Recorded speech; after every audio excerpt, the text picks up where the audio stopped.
There has been a lot of discussion uh, over the last year, or last several years really, about the child sex abuse scandal within the Jehovah's Witnesses. There's been discussion about the recent court cases in the United States, Candace Conti and Louis Lopez, two of the biggest cases. The more publicized cases, the $66 million class action lawsuit that recently was instituted in Canada. And there has been a lot of discussion about the reasons behind Watchtower's inadequacy in protecting children. And that inadequacy goes back to the two witness rule. That's really where it comes down to. The Australian Royal Commission made that and the singular point, pretty much the singular point, over which the society is inadequate in protecting their children. I think that was the single most important factor that they identified.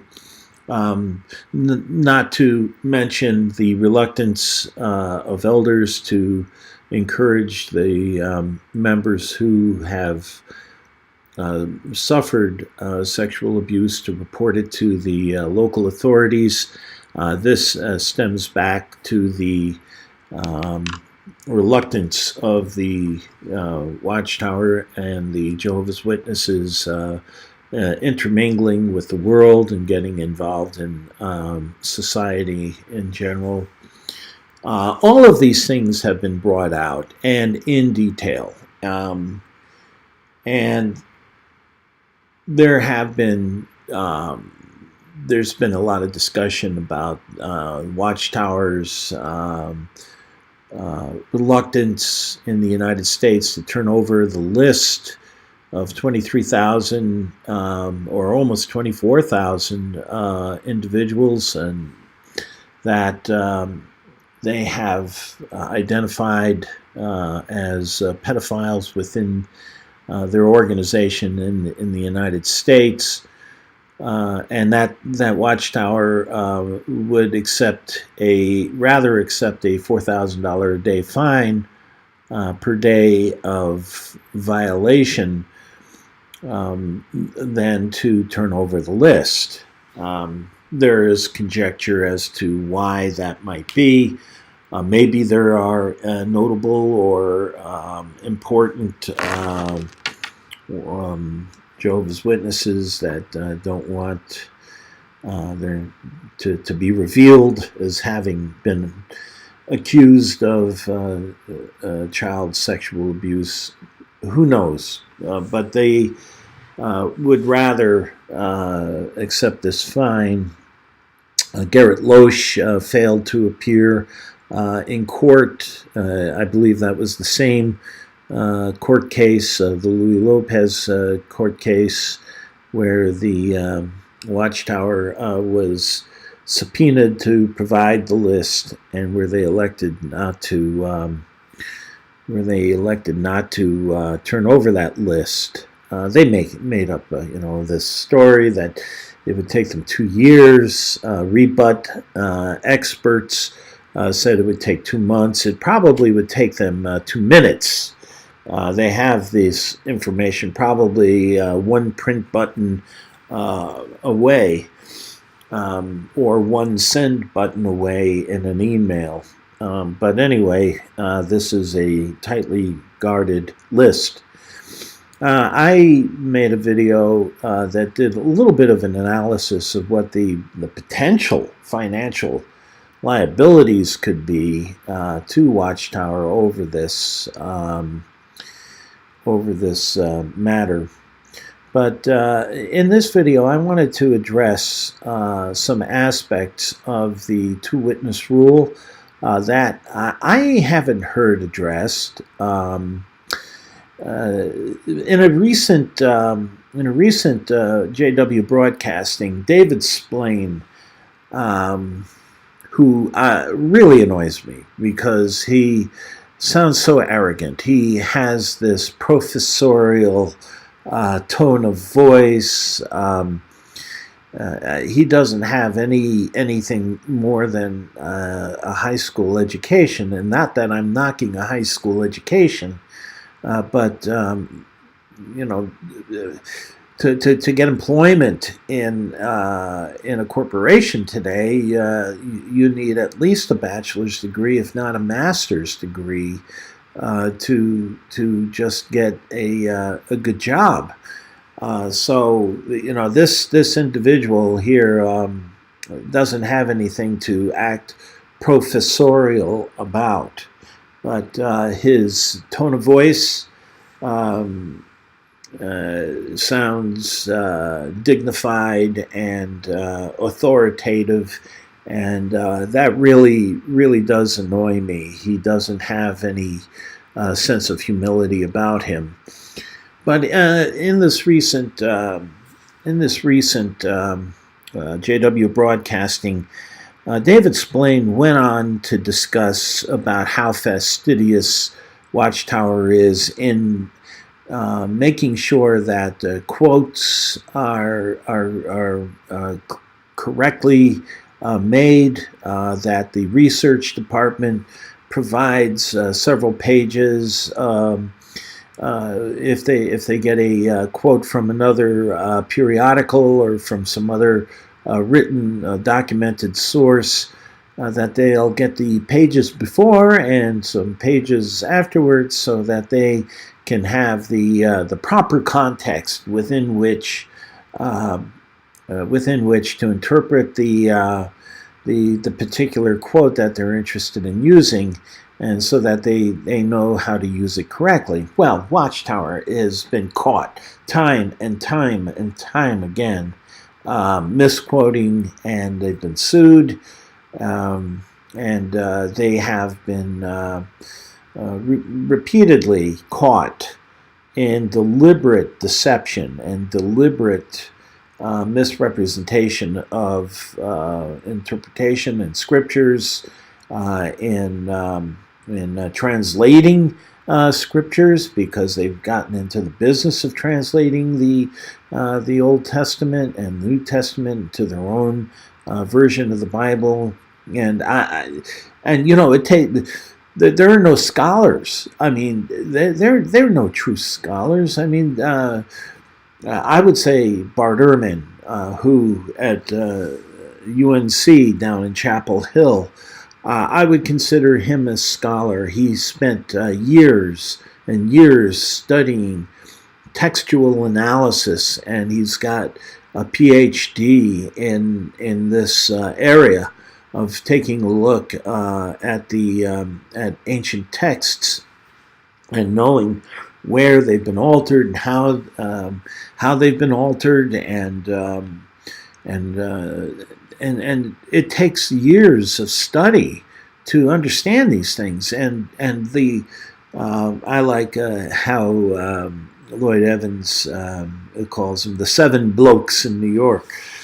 These leaders have no qualifications whatsoever for interpreting the Bible, and yet they're heading up a religious organization. So I guess there are others that have done this before. I mean, there's this Robert Schuller, who apparently got his start at a drive-in movie theater where he jumped up on the roof of his car and he started preaching. And I mean, if you look at the movie Religulous,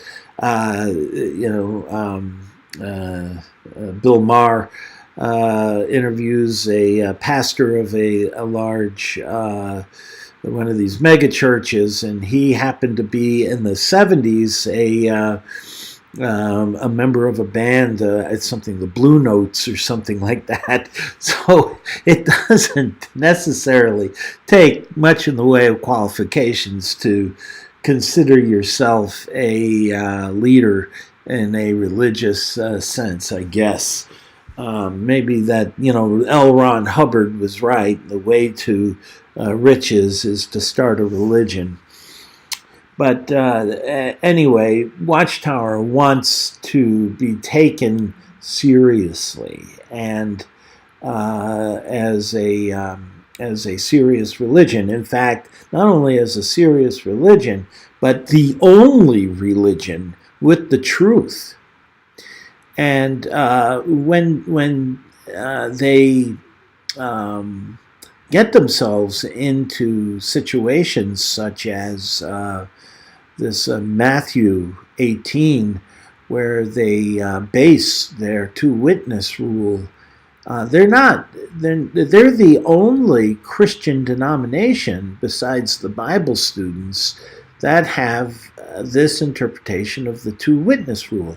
And actually, it goes back as far as Charles Taze Russell, who instituted this two-witness idea within the Bible students movement. But it's slightly different. It's not a judiciary thing. The Jehovah's Witnesses had taken this, and I believe it probably is responsible.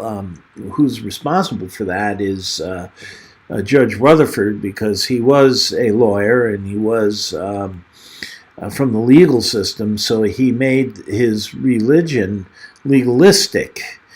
And so it was his taking this understanding of the two-witness rule as purported or understood by Charles Taze Russell, and then making it more legalistic and formalized it, and then it carried on within the religion, and now it's codified in the Watchtower's Book of Laws. Let's put it that way. This book, Shepherd the Flock of God, is really a rule book, because Watchtower wants to keep as separate from the world as possible and to handle affairs internally, and they try to handle matters within the congregation internally, and they set up what they call judicial committees. I don't think there's any such thing in the scriptures that you can find that is interpreted as a judicial committee, except maybe the Pharisees and the scribes, which it's interesting how closely the Watchtower Society mimics the ancient Jewish society in their religious structure and the way that they establish a leadership of Pharisees. They have a governing body. They reflect more of the Jewish religious system than they do the first century Christians, and they try to tout themselves as a first century, following the first century Christian model. But anyway, going to Mathew 18 and looking at this two-witness rule, or the basis of the two-witness rule, I got an online Bible, and I looked at the chapter, and when David Splain says that they pride themselves in the context, taking into account the entire context, I was really surprised to find a pretty large irony, because it is this two-witness rule in Matthew 18 that poses the greatest danger to children within the Jehovah's Witnesses sect than anything else. And yet, this is the set of scriptures in which Jesus actually used a child as an example. And I think this is important because like the Pharisees who lived by the letter of the law, a Watchtower lives by the letter of what they interpret the scriptures to be, and not the spirit. They seem to miss the spirit. When people at the top are so narcissistic that they don't know how to express empathy and put themselves into the shoes of others, you can't expect that the religion itself is going to be reflective of a loving, truly loving and caring religion, because the leaders, it's all top down. And the leaders themselves lack empathy and lack the ability to look at what is the spirit of the scriptures versus the word of the scriptures and how they interpret it. And this thing begins, chapter 18, at the same time, and I'll read this, at the same time came the disciples unto Jesus, saying, Who is the greatest in the kingdom of heaven? And Jesus called a little child unto them, and set that child in the midst of them, and said, Verily I say unto you, except ye be converted and become as little children, ye shall not enter into the kingdom of heaven. Whosoever shall humble himself as this little child, the same is the greatest in the kingdom of heaven. Now, we have to remember that throughout this context, this child was in the midst of them. He kept them there throughout this entire discourse, throughout this entire lesson that Jesus is giving his disciples. And he's telling them that there are certain character qualities that should be that are displayed in children that would be expected to have the proper attitude to be a disciple of Jesus, and one of those is humility, and I think that was probably the key element here that Jesus was trying to get across to his disciples. So whosoever shall humble himself as this child, the same is the greatest in the kingdom. And who shall receive one such little child in my name receiveth me. But who shall offend these little ones? Now, Jesus is pointing out an important fact here, that children are vulnerable, that children are vulnerable and need protection, that they do not, you see, children cannot live on their own. They need their parents. They need the protection of the people around them. They're vulnerable because of their lack of experience in the world, and the lack of understanding that people are out there that could hurt them. And Jesus shows how vulnerable that children really are, and that if one offend or hurt, that's what offending a child really means. Not that they are offended in the sense that an adult would be offended if you called me a name, but a real offense where they're hurt. And he says that when you offend one of these little ones which believe in me, And he's, again, switching back and forth that his disciples should be as a child, that a millstone should be hanged about his neck and drowned in the depths of the sea. And this is what Jesus is saying, that how strongly he feels about the need for protecting a child, because a child cannot protect themselves. They're vulnerable to society. They're vulnerable to evil. They're small. They're weak. They can't protect themselves.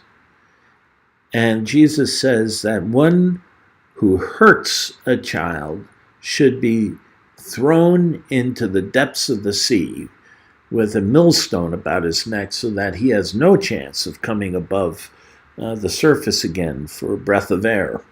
So Jesus makes a pretty strong statement in this context, and this seems to be lost. The whole context seems to be lost, that the emphasis is on giving protection, to ones that cannot protect themselves. And then he goes on to those that there are evil ones in the world. Woe unto the world because of offenses. It must need be that offenses come. He's saying that there are evil people in this world, and that we can expect that offenses will occur, and that when they do, we should be prepared to address it properly. Now, he's saying, if your eye offends you, pluck it out. I mean, he is using this as an analogy. Now, look, I don't know if Jesus really lived. I don't believe in the Bible.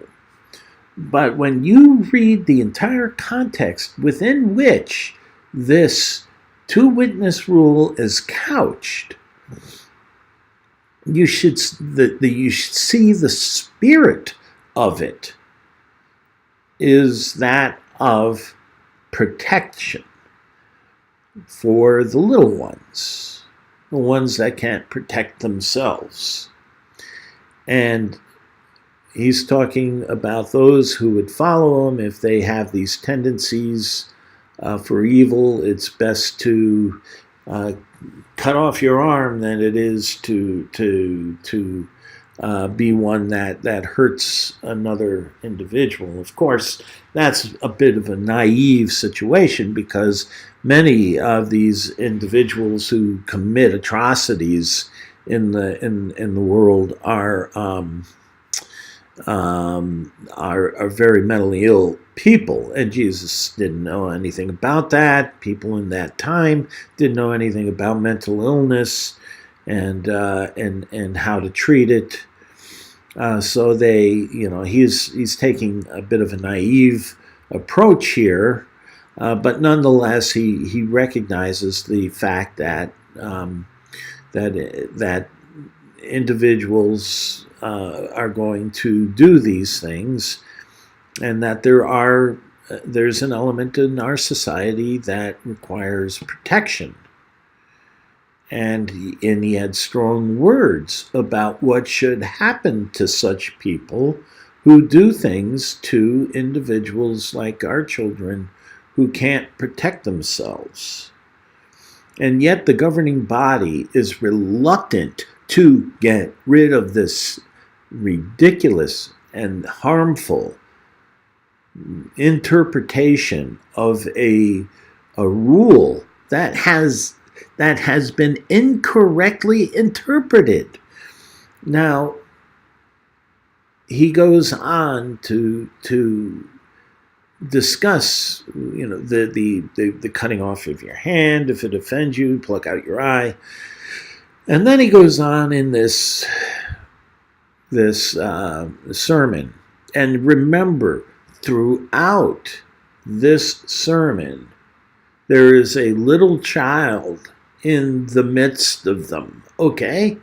That gets lost. You could forget that point when you begin to read down into these other things. He didn't release that child. That child was right there in the midst of them as he's saying these words to his disciples, if we can believe this account, if this account really happened. But anyway, that's the way this account reads.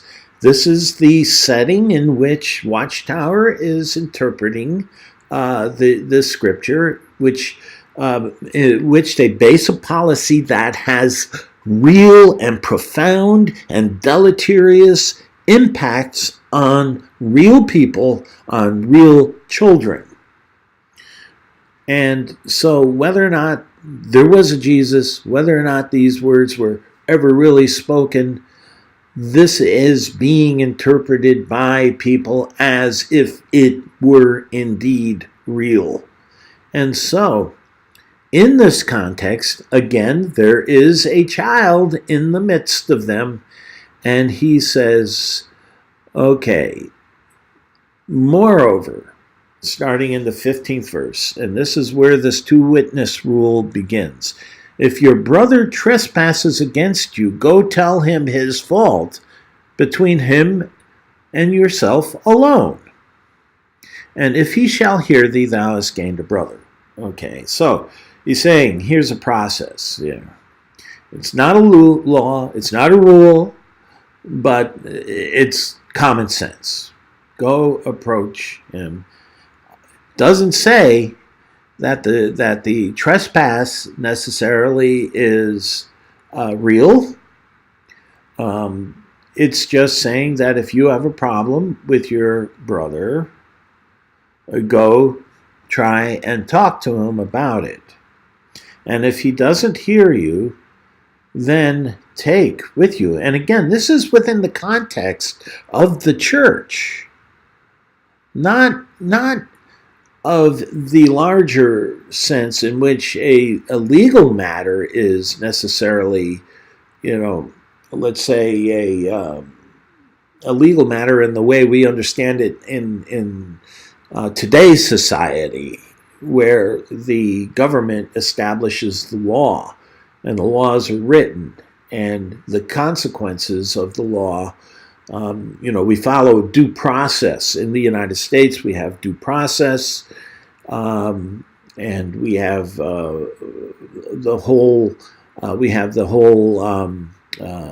judicial system in which a person is innocent before proven guilty. They have to be proven guilty beyond a reasonable doubt, and the onus is on the prosecution to prove the defendant who's against whom the allegations of a crime have been made. Again, there's a whole process. There's a jury that judges the case, and the defense defends the individual whom the charge is against. The prosecution lays out its case against the defendant, and the jury then decides whether or not there is enough evidence to say that beyond a reasonable doubt this individual has done something. That's our judicial process when we discuss criminal law. This is not discussing that. In fact, they did not have that kind of a system until centuries, thousands of years later, really. I mean, the English common law is really the beginning of the legal system that we have today as we understand it. So this is something that is really within the context of the church. And the types of offense that might happen between brethren might be more of the nature of, well, you don't respect what I have to say, or I don't know, but I don't think that this is really a situation where that it's supposed to be addressing criminal situations. It certainly doesn't seem that way in the context of reading this. it says that, moreover, if your brother trespass against thee, go to him alone, and talk it over. And if he doesn't hear thee, if he does hear thee, he talks in the positive here. If he hears thee, thou hast gained a brother. But then if he does not hear thee, then approach him again with 2 or 3 other individuals, that in the mouth of 2 or 3 witnesses every word may be established. Okay, now what he is saying is, he is not talking about a judgment. He is talking about your side of the story. And you're bringing 2 individuals to verify what the allegation against the other individual, the one with whom you have the problem, so that it is not mistaken. Because humans love rumors. It's just human nature to talk about one another. We're social creatures, and rumors, like the game of telephone, get started and exaggerated, and things get added to it. And I mean, I've suffered things online where I've been accused of things that never even happened, and it just started out of nowhere. And so, everybody suffers that type of thing. And Jesus is saying here, so that there is no misunderstanding between, you and this other individual as to what you said to this other individual. Bring somebody along with you. It's not talking about judgment or establishing the truth or the veracity of your side versus the other. It's just that in the mouth of 2 or 3 witnesses, every word that you say to this individual who you think has trespassed against you is established. Has nothing here to talk about judgment and justice. And if you neglect to hear them, tell it to the church. And then this implies more of a judgmental sort of thing. And if you neglect to hear the church, let him be as a heathen man and a publican. And again, I really think that this has more to do with doctrine and teachings, because back in those days, we didn't have recording devices. All we had was word of mouth. Very few people were literate. Very, very few people knew how to write. So everything was by word of mouth. And so, these things, stories could get twisted, and stories could get mixed up. But this set of scriptures really isn't discussing a judicial process as it pertains a crime. Here, it really clues us in as to what the focus is, and he says, "Let him be unto thee as a heathen man and a publican." So, in other words, that he is no longer a member of the church, and the church agrees with one another in doctrine. So this is really talking about doctrinal matters. But again, in the context of all of this is this little child that's in the midst of the group. And as Jesus is making making this sermon and instructing his disciples. And again, Jesus repeatedly accused the Pharisees for missing the spirit of the law versus the letter of the law. And the letter of the law has no heart. The spirit of the law has the human element to it, the heart element to it.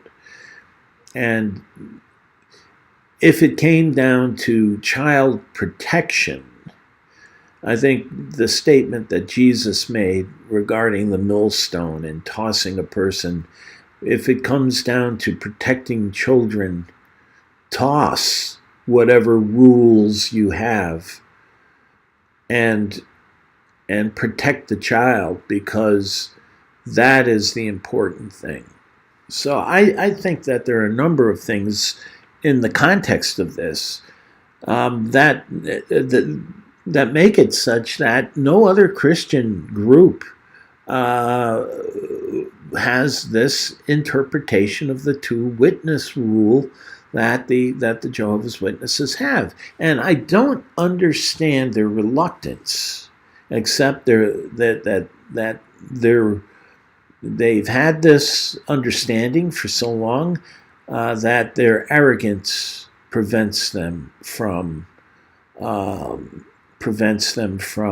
making a change in understanding the set of scriptures and making an interpretation of these scriptures that makes more sense and is protective of children.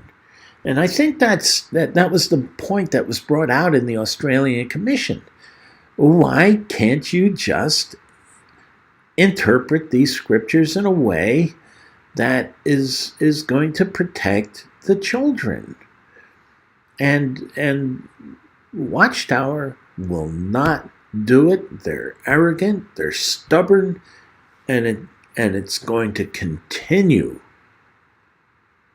And that's what this individual who just recently talked about apostates and the two witness rule and how they try to twist your mind, and that under the law people were stoned. Well, yes, there were things in the New Testament that were pretty harsh.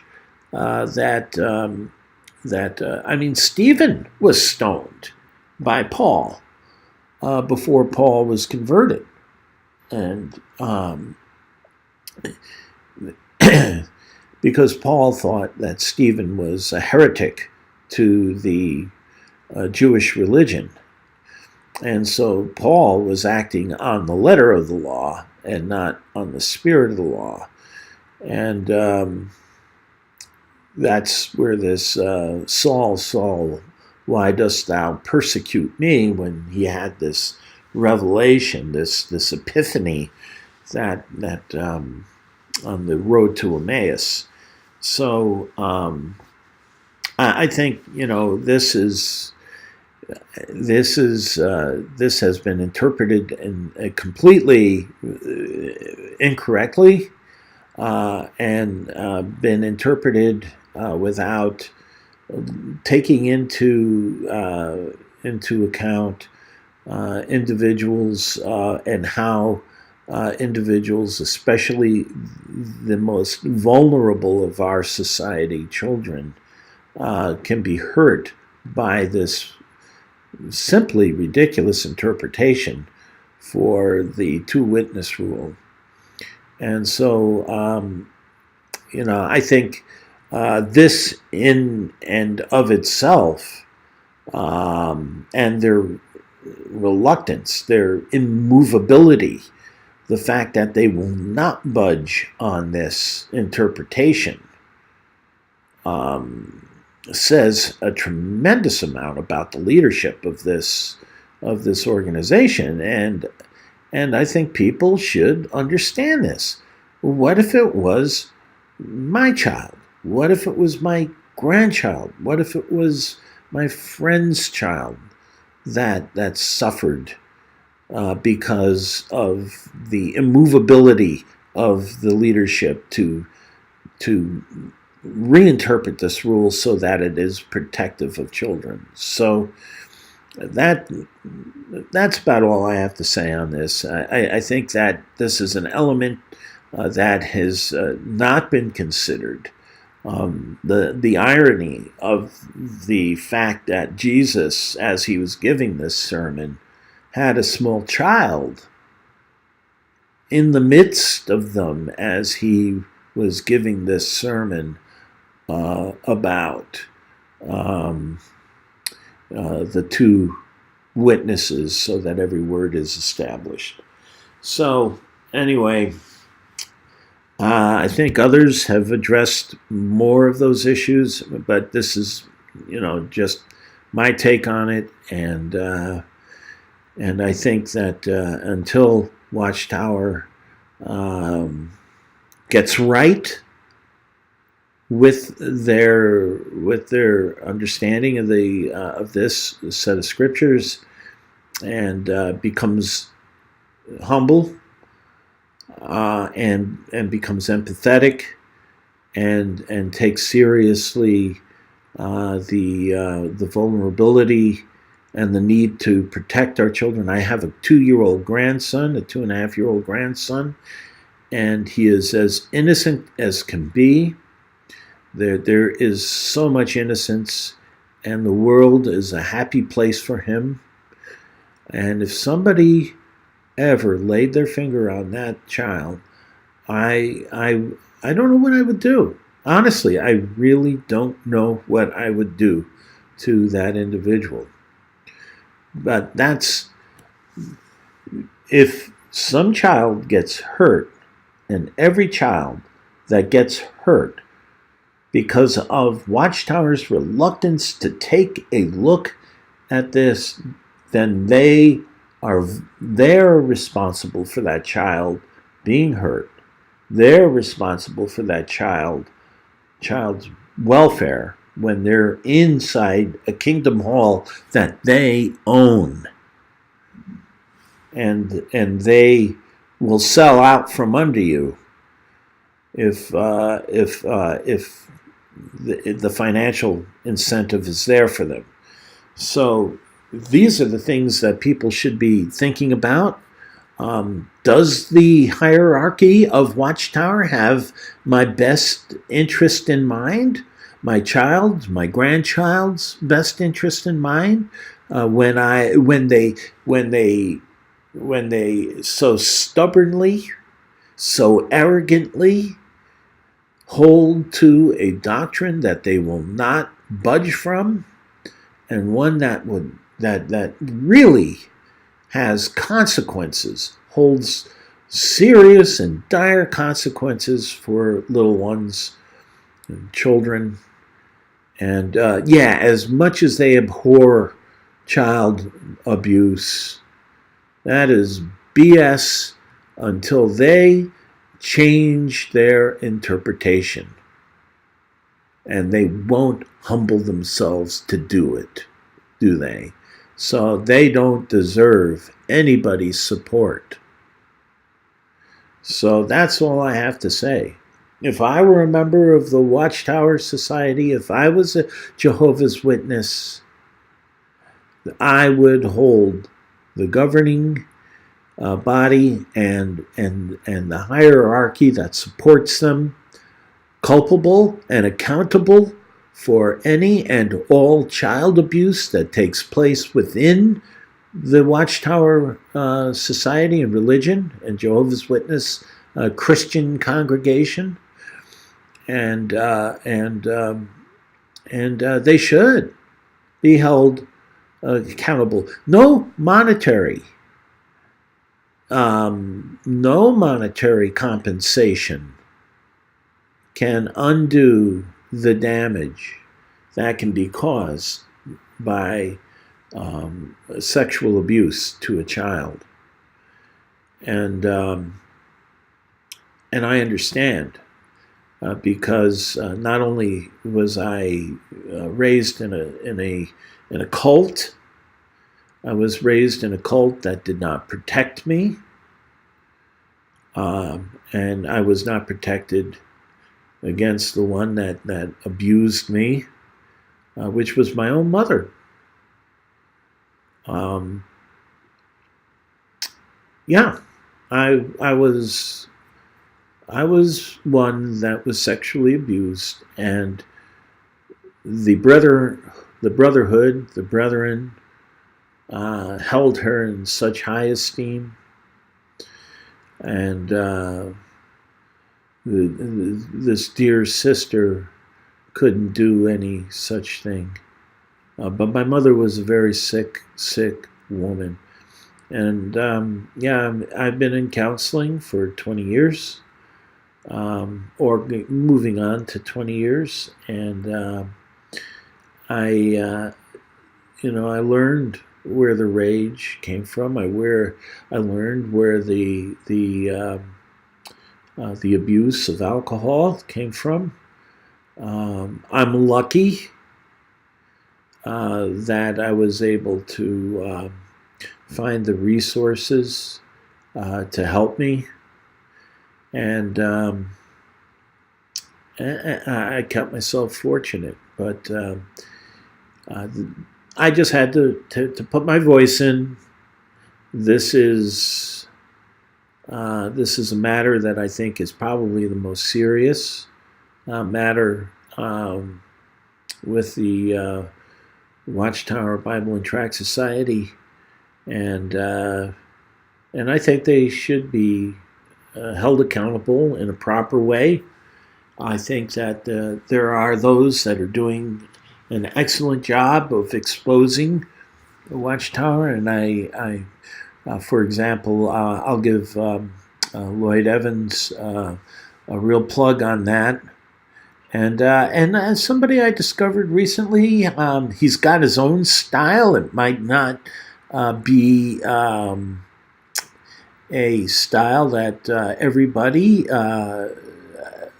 might like, but I kind of enjoy it because he says things the way I feel, not necessarily the way I might say it. But the Telltale Atheist is another one that I think is deserves some attention, and he does seem to have quite a few supporters. He has 21,000 subscribers.